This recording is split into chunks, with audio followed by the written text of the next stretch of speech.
राजगढ़ नाम के राज्य में एक गांव था। उस गांव में एक गरीब किसान रामू अपनी पत्नी गोपी के साथ रहता था। उसी गांव में रमेश नाम का साहूकार रहता था। रमेश साहूकार बहुत ही लालची बेईमान था। वो गरीबों का फायदा उठाकर उनकी जमीनें हड़प लेता था। एक दिन सुबह के वक्त रामू अपने घर में ही था कि तभी अचानक दरवाजा खटखटाने की आवाज आती है। रामू ने दरवाजा खोला तो सामने रमेश को देखकर चौंक गया। अरे साहूकार जी, आप यहाँ? वो भी इतनी सुबह सुबह, क्या हुआ? साहूकार गुस्से में बोला, देख रामू, बहुत हो गया तेरा नाटक। मेरे पैसे कहाँ हैं? सेठ जी, कल ही तो मैंने आपके पूरे पैसे दे दिए थे और पूरा हिसाब पक्का कर दिया था। और मैंने आपके पुराने पैसे भी कब के लौटा दिए हैं। साहूकार बोला, देख रामू, देर की वजह से तेरा ब्याज बढ़ गया है। अब वो मुझे तुझे 5 गुना ब्याज के साथ लौटाना होगा। रामू को चौंक कर बोला, 5 गुना सेठ जी, ये तो अन्याय है। मैंने मेहनत करके ब्याज सहित पूरे पैसे चुका दिए हैं। मैं गरीब आदमी इतना भारी ब्याज कैसे दे सकता हूँ? साहूकार बोला, ज्यादा जुबान मत चला। अगर पैसे नहीं दिया ना तो तेरे घर का ताला तोड़कर बर्तन कपड़ा सब उठा ले जाऊंगा। तेरी बैलगाड़ी भी बेच दूंगा। रामू बोला, सेठ जी, गरीब का खून चूसकर आपको क्या मिलेगा? हमारे साथ ऐसा मत करिए। इतना ज्यादा ब्याज मैं नहीं दे पाऊंगा। साहूकार ने कहा, पैसे तो तुझे देने ही पड़ेंगे। देख लूंगा मैं तुझे। याद रखना रामू, मुझसे पंगा लेना आसान नहीं है। साहूकार रामू को धमकाते हुए चला जाता है, लेकिन जाते जाते अपने नौकर को कहता है, इस गरीब भिखारी की इतनी मजाल, मुझे ना बोलकर इसने गलती कर दी। इसे तो सबक सिखाना पड़ेगा ताकि गांव में बाकी गरीब भी डर में रहे। इधर रामू के घर में सन्नाटा छा जाता है। थोड़ी देर बाद गोपी आंखों में आंसू लिए बोली, आप बताइए, ये जिंदगी कब बदलेगी? रोज रोज 2 वक्त की रोटी के लिए जूझना पड़ता है। कभी मन करता है घर की टूटी छत ठीक करवा दूं, तो कभी सोचती हूँ कि हमारे पास भी अच्छे कपड़े हो। लेकिन लगता है किस्मत ने हमें बस तंगी ही दी है।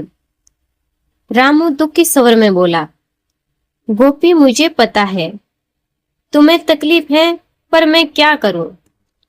खेत छोटे हैं, बारिश वक्त पर नहीं होती, ऊपर से कर्ज का बोझ भी सर पर है। मैं दिन रात मेहनत करूं तब हमारे हिस्से में यही नमक रोटी आती है। मेहनत, हाँ मेहनत तो आप करते हैं, लेकिन भगवान हमारी सुनता ही कहाँ है। लगता है जैसे भाग्य ने हमें इसी गरीबी में सड़ने के लिए भेजा है। गोपी ने दर्द भरी आह भरी, पर चुपचाप सब्जी पकाने लगी। कमरे में सन्नाटा था।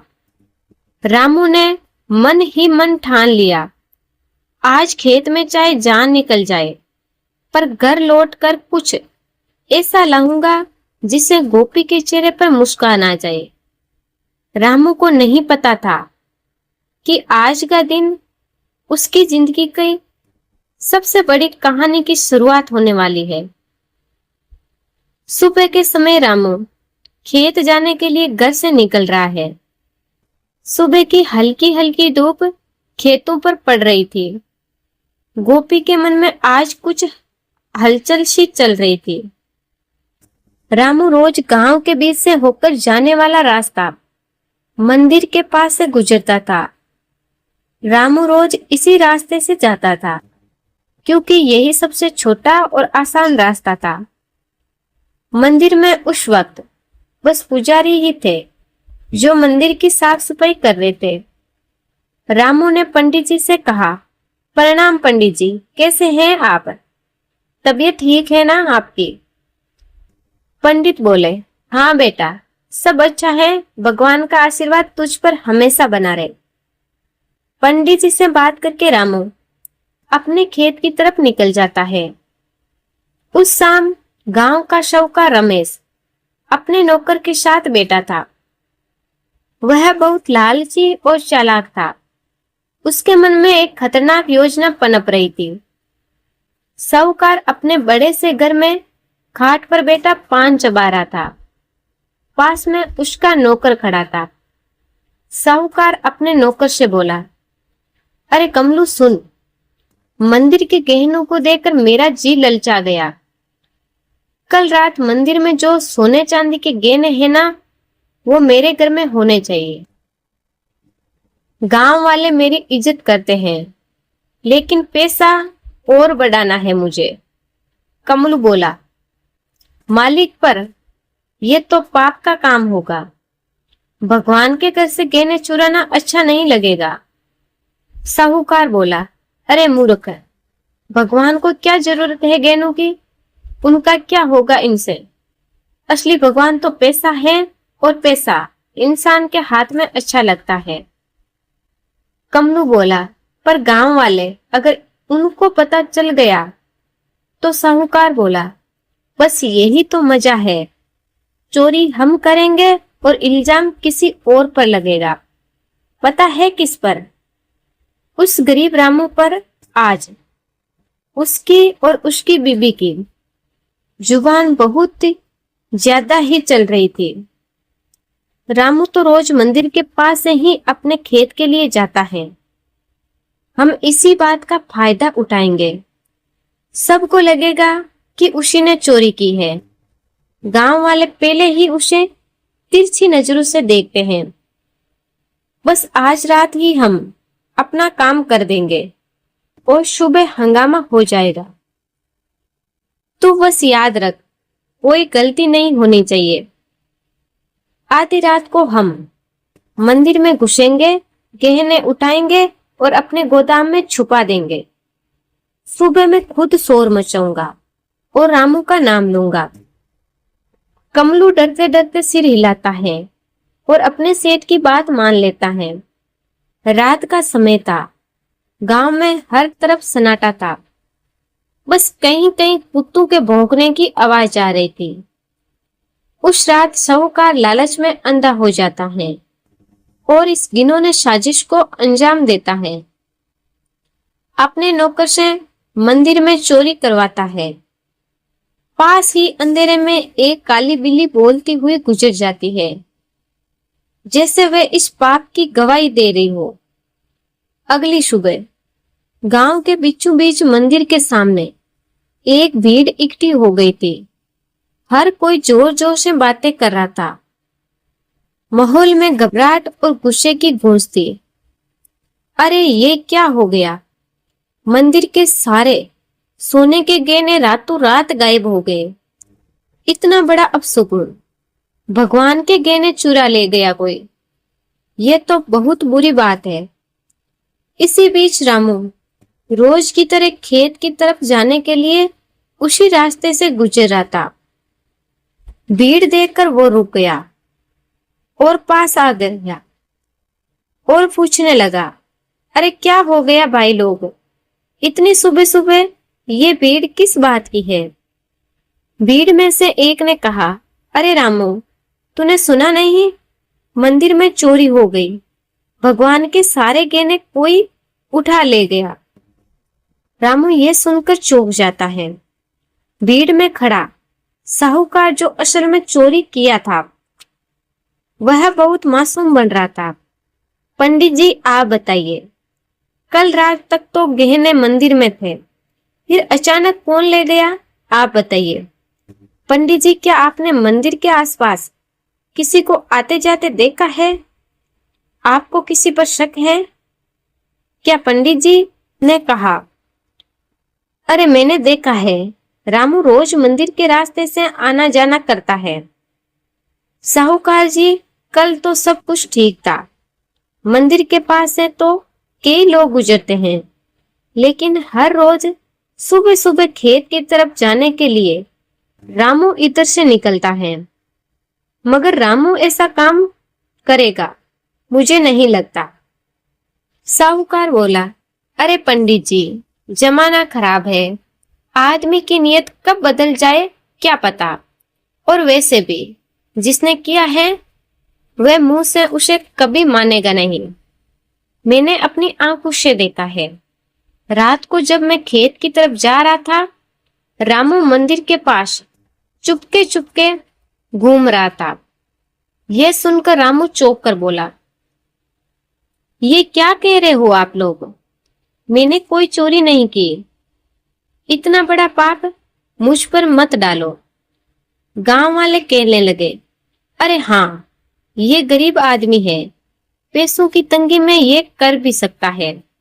ये काम रामू की पत्नी गोपी बोली, अरे भगवान से डरिए आप लोग, हमने कुछ नहीं किया। हम गरीब जरूर हैं लेकिन चोर नहीं। मेरे पति जितना ईमानदार इंसान इस पूरे गांव में कोई नहीं है। ऐसा मत कहिए, वरना आप लोगों को भगवान कभी माफ नहीं करेगा। रामू और गोपी ने बहुत समझाने की कोशिश की, लेकिन भीड़ मानने को तैयार नहीं थी। सब रामू को ही चोर मान बैठे। रामू और गोपी की आंखों में आंसू आ गए, लेकिन भीड़ में कोई उनकी सुनने को तैयार नहीं था।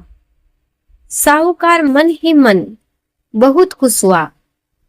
फिर सबसे बोला, गांव वालों, अब तो साफ है, मंदिर के गहने चुराने वाला यही रामू है, और ऐसे आदमी को हमारे गांव में रहने का कोई हक नहीं। चोरी करने वाले की एक ही सजा है, गांव से बाहर निकाल देना। गांव के मुखिया ने कहा, हाँ, अगर इसने मंदिर में चोरी की है तो ये भगवान का भी अपराधी हुआ। इसे यहीं रहने देंगे तो कल हमारे घरों में भी चीजें गायब हो जाएगी। भीड़ में जोर जोर से आवाजें गूंजने लगी, निकालो इसे, निकालो इसे गांव से। भीड़ में हलचल मच गई, लोग एक दूसरे से कानाफूसी करने लगे। रामू और गोपी की आंखों में आंसू भर आए। उन्होंने कई बार सफाई देने की कोशिश की, लेकिन किसी ने उनकी नहीं सुनी। सबने मिलकर उन्हें गांव के बाहर निकाल दिया। रामू और गोपी मजबूर होकर गांव छोड़कर चले गए। गांव के बाहर एक सुनसान जगह पर झाड़ियों के बीच एक पुरानी बड़ी झोपड़ी मिली। मजबूरी में वही उनका नया घर बन गया। गोपी चिंतित हुए बोली, सुनिए जी, ये जगह कितनी सुनसान है ना पास में कोई इंसान, यहाँ आसपास की झाड़ियों में भी कोई रहता भी नहीं है, ना खाने को कुछ है। अब हम क्या करेंगे? रामू भी निराश था। उसने कहा, क्या करें गोपी, जब अपना गांव ही हमें ठुकरा दे तो कहीं और सहारा ढूंढना पड़ता है। यही हमारी तकदीर में है। तो ये सोच रहा हूं, आखिर चोरी की किसने है और इल्जाम मुझ पर डाल दिया गया। मैं असली चोर का पता लगा कर रहूंगा। दिन ढल गया। गोपी रोते रोते सो गई। रामू सारी रात परेशान बैठा रहा। अगली सुबह जब रामू उठा तो उसने देखा कि गोपी रो रो कर भूख से कमजोर हो गई है। उसने कहा, गोपी तुम यहीं रहो, मैं कुछ खाने के लिए लाता हूँ, फिर अपने खेत जाऊंगा। दूसरे गांव से होते हुए तुम दरवाजा अंदर से बंद करके आराम करो। इतना कहकर रामू जंगल की ओर चला गया। रामू ने गोपी को कुछ फल और आसपास की नदी का से पानी लाकर दिया। रामू दूसरे गांव से होते हुए अपने खेत जाने के लिए निकल गया। अचानक घने जंगल में सामने से एक साधु बाबा प्रकट होते हैं। उनके माथे पर तेज था। रामू उनके पास गया। साधु ने पूछा, बेटा कौन है तू? तेरे चेहरे पर चिंता की रेखाएं साफ साफ दिख रही है। रामू बोला, बाबा मैं इस गांव का ही रहने वाला हूँ, पर अब गांव वालों ने मुझे निकाल दिया है। सब लोग मुझ पर चोरी का झूठा इल्जाम लगा रहे हैं। मैंने कोई चोरी नहीं की। रामू रोते रोते साधु बाबा को पूरी कहानी बताता है। साधु बाबा ने कहा, बेटा तेरी आंखों में चल नहीं है, तू सच्चा और साफ दिल का इंसान है। तेरी पीड़ा मैं समझ सकता हूँ। ये दुनिया अक्सर गरीब पर झूठा इल्जाम लगा देती है, पर चिंता मत कर, भगवान न्याय करते हैं। असली चोर जल्द ही सामने आएगा, ये मेरा आशीर्वाद है। रामू ने पूछा, पर बाबा कैसे? सब मुझे ही दोषी मान रहे हैं। गांव छोड़कर मैं और मेरी पत्नी यहाँ भूखे प्यासे पड़े हैं। कोई मेरी बात मानने को तैयार नहीं है। मैं कैसे साबित करूं कि मैं निर्दोष हूँ? साधु बाबा ने कहा, इस जंगल में एक श्रापित जानवर रहता है। उसने अपनी आंखों से असली चोर को देखा है। वही तुझे सच तक पहुंचाने में मदद करेगा। पर ध्यान रहे, उस जानवर को ढूंढना आसान नहीं है। उसके पास जाना होगा, उसका विश्वास जीतना होगा, तभी वे तेरी मदद करेगा। रामू हैरान हो गया, फिर पूछने लगा, श्रापित जानवर? बाबा वे कौन है? मैं उसे कैसे ढूंढ पाऊंगा? जंगल में तो बहुत से जानवर हैं, पर वे एक श्रापित काली बिल्ली है। यह सच है कि उसकी आंखों ने वह दृश्य देखा है जो किसी और ने नहीं देखा। जा बेटा उसे ढूंढ और उससे मदद मांग। वो बिल्ली तेरी जिंदगी बदल देगी। भगवान तेरा साथ देंगे। जा बेटा, सत्य की शक्ति तेरे साथ है। साधु बाबा रामू को आशीर्वाद देकर अचानक गायब हो गए। रामू समझ गया कि ये भगवान की लीला है। रामू तुरंत ही साधु बाबा के बताए हुए अनुसार उस बिल्ली को ढूंढने के लिए निकल गया। जंगल का सन्नाटा, पत्तों की सरसराहट। रामू थका हारा, भूखा प्यासा, उम्मीद के सहारे इधर उधर भटक रहा था। उसने पूरा जंगल छान मारा, पर उसे वे काली बिल्ली कहीं नहीं मिली। दिन ढलने को आया। रामू अब निराश होकर अपनी झोपड़ी की तरफ जा रहा था। अचानक तभी उसकी नजर एक काली बिल्ली पर पड़ी। बिल्ली की चमकती आंखें दो अंगारों जैसी दिख रही थी। चंदन ने उसे देखते ही कहा, सुनो बिल्ली रानी, क्या तुम वही हो जिसके बारे में साधु बाबा ने कहा था? क्या तुमने उस रात देखा था असली चोर कौन है? क्या तुम मेरी मदद करोगी? मुझ पर झूठा इल्जाम लगाकर गांव से निकाल दिया गया है।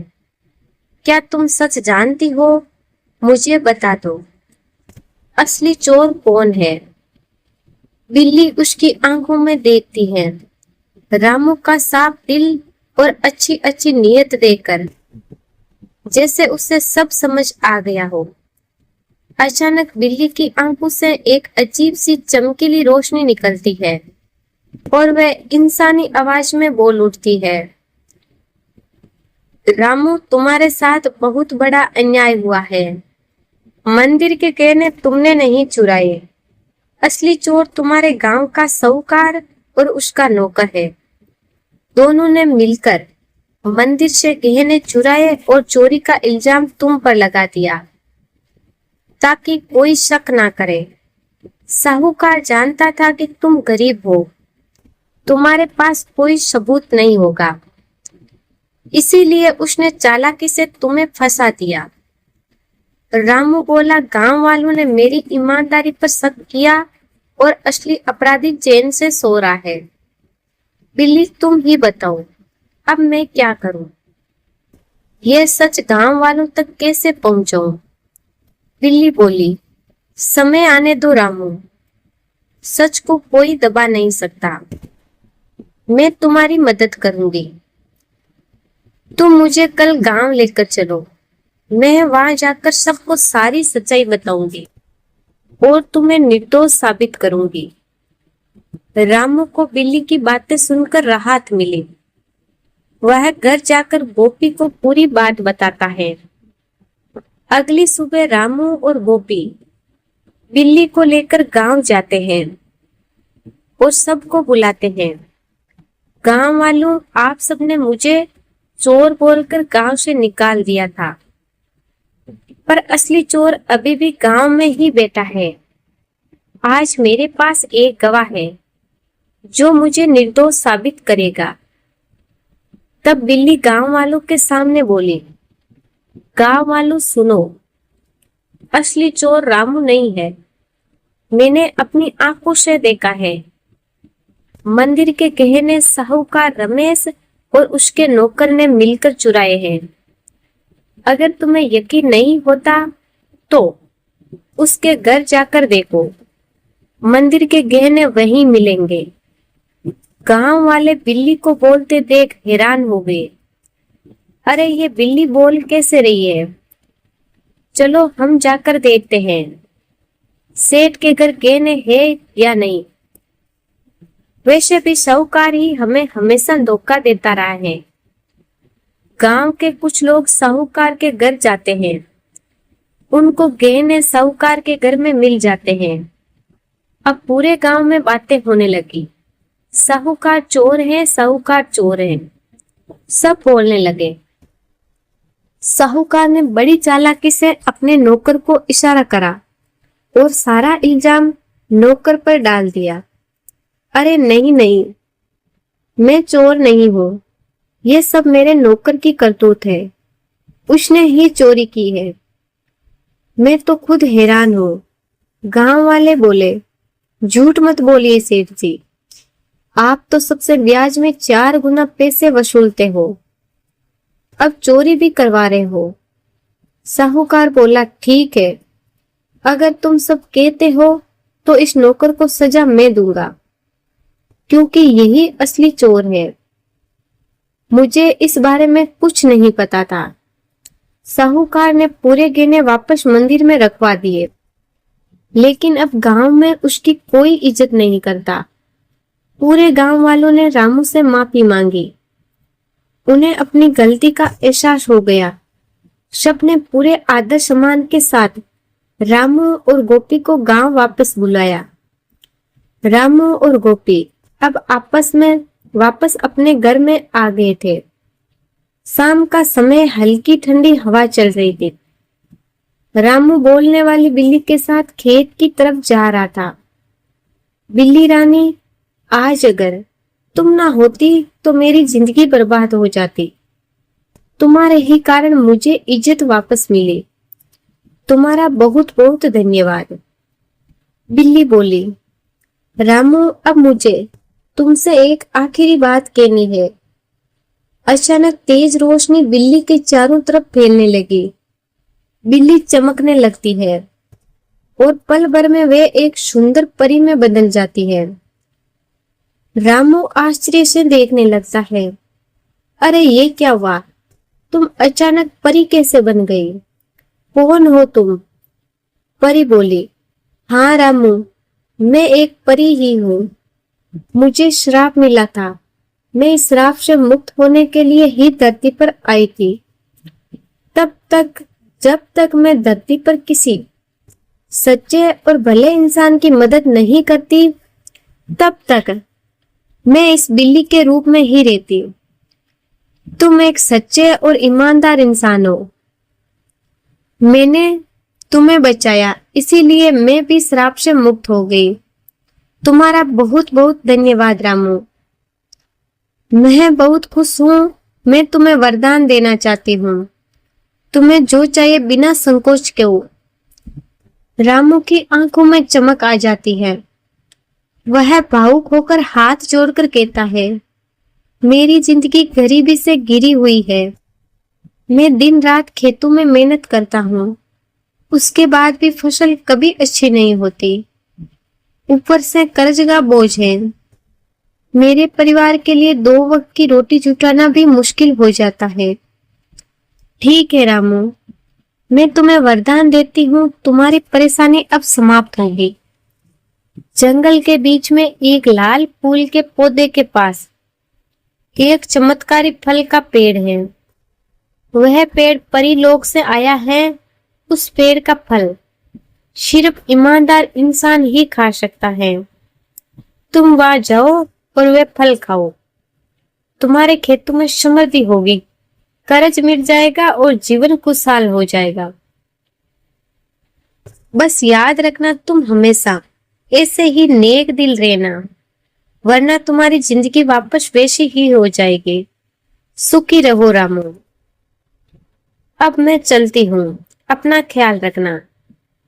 रामू को वरदान देकर परी अचानक गायब हो जाती है। रामू जंगल में चारों तरफ उस चमत्कारी पेड़ को ढूंढता है। सूरज ढलने को होता है। थका हारा रामू अचानक लाल फूल के पौधे को देख लेता है। रामू धीरे धीरे आगे बढ़ता है और देखता है कि पौधे के पीछे एक सुंदर चमकदार पेड़ खड़ा है। पेड़ की टहनियों पर सुनहरे फल चमक रहे हैं। रामू श्रद्धा से पेड़ के पास जाता है। पेड़ देवता, मुझे परी ने आपके पास भेजा है। मैं गरीब इंसान रामू हूँ। क्या मैं आपके फल खा सकता हूँ? अचानक पेड़ से आवाज आई, रामू मुझे सब पता है। तुम सच्चे और भले इंसान हो, इसीलिए परी ने तुम्हें यहाँ तक पहुंचाया है। तुम मेरा एक फल खा लो, तुम्हारी सारी परेशानियां मिट जाएगी और तुम्हारा जीवन खुशहाल हो जाएगा। रामू पेड़ से एक सुनहरा फल तोड़कर खाता है। अचानक उसके शरीर में एक अजीब सी ऊर्जा दौड़ आती है। वह पेड़ को धन्यवाद करके अपने घर की तरफ निकल जाता है और जैसे ही वह घर के पास पहुंचता है, उसकी झोपड़ी एक सुंदर बड़ा आलीशान घर में बदल जाती है। रामू दंग रह जाता है। उसकी पत्नी बाहर आकर चौंक जाती है। अरे सुनिए, ये क्या हो गया है? हमारी झोपड़ी कहाँ गई? इतना बड़ा घर कैसे बन गया? क्या ये घर हमारा है? रामू खुश होता हुआ बोला, हाँ गोपी। और फिर रामू ने गोपी को सारी बात विस्तार से बताई और जैसे ही मैंने फल खाया, हमारी किस्मत बदल गई। इतने सालों की गरीबी के बाद अब हमारी जिंदगी बदल गई। भगवान का बहुत बहुत धन्यवाद। हाँ, मगर याद रखना, ये चमत्कार हमें सिर्फ इसीलिए मिला है क्योंकि हमने कभी बेईमानी नहीं की। ये वरदान हमें हमारी मेहनत और ईमानदारी की वजह से मिला है। अब रामू और गोपी नए घर में खुशी से रहने लगे। पर रामू अब भी साधारण कपड़ों में ही रहता था। उसके अंदर जरा सा भी घमंड नहीं आया। उसने हमेशा उस परी की बात याद रखी। अब रामू गांव में सबकी मदद करने लगा। उसके घर में हमेशा अनाज भरा रहता था और मेहमानों के लिए दरवाजे खुले रहते थे। वह गांव वालों के सारे जरूरतमंद लोगों को अनाज बांटता था। सारे गांव में रामू की बातें होने लगी। हर कोई अब रामू की बहुत इज्जत करने लगा। एक दिन गांव वालों को रामू की तारीफ करते साहूकार ने सुन लिया। यह सुनकर साहूकार को जलन होने लगी। वो सोचने लगा, ये सब दिखावा है। कोई इतना अमीर अचानक कैसे हो सकता है? जरूर इसके पीछे कोई बड़ा राज है। अगर ये ऐसे ही अमीर होता रहा तो गांव में मेरी इज्जत तो मिट्टी में मिल जाएगी। साहूकार ने अपने नौकर को रामू पर नजर रखने के लिए कहा। नौकर रामू पर नजर रखने लगा। एक दिन साहूकार का नौकर रामू का पीछा कर रहा था। उसने देखा कि रामू जंगल में जाकर उसी चमत्कारी पेड़ से बातें कर रहा है। नौकर चुपके छुपा के रामू की सारी बातें सुन रहा था। नौकर जाके साहूकार को सारी बातें बताई। मालिक, मैंने सब देख लिया, सब पता कर लिया। रामू उस जंगल के बीच वाले पेड़ से बात कर रहा था। उसने उस पेड़ का फल खाया, जिसकी वजह से उसकी गरीबी दूर हुई और वह अमीर बन गया। साहूकार चौंक कर बोला, क्या सच में? तो चल अभी उसी पेड़ के पास चलते हैं। अगर रामू अमीर हो सकता है तो मैं क्यों नहीं? मैं तो उससे भी बड़ा अमीर बनूंगा। मेरे पास तो पहले से ही ताकत और पैसा है। उस पेड़ को मैं अपनी मुट्ठी में कर लूंगा। साहूकार लालच में आकर तुरंत अपने नौकर के साथ जंगल की ओर निकल गया। पर उसे क्या पता था, आज ये लालच उसे ले डूबेगी। वो लोग पेड़ के पास पहुंचे और फल तोड़ने की कोशिश करते हैं, पर एक भी फल उनसे नहीं टूटता। साहूकार गुस्से में आकर पेड़ से कहता है, ओ पेड़ सुना, तूने रामू को फल देकर अमीर बनाया है, अब मुझे भी अपने फल दे, जल्दी कर। मैं इस पूरे गांव का सबसे बड़ा अमीर आदमी हूँ। अब मैं और भी शक्तिशाली बनना चाहता हूँ।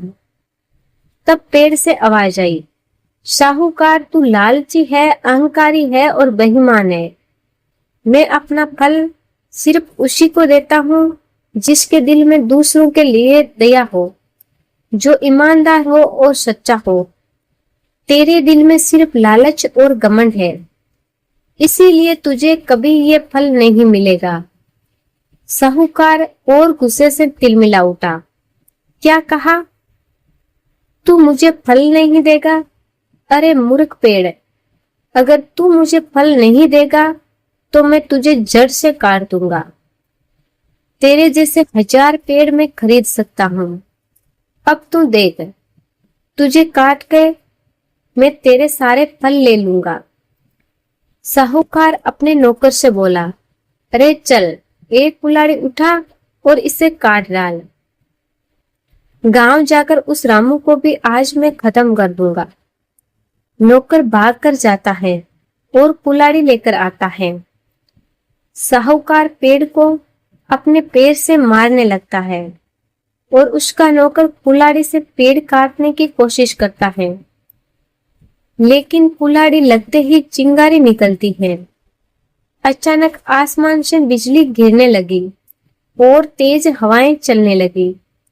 फिर एक गूंजती हुई आवाज आती है, ठहरो, तुम दोनों को अपने लालच और पाप का फल अभी यही मिलेगा।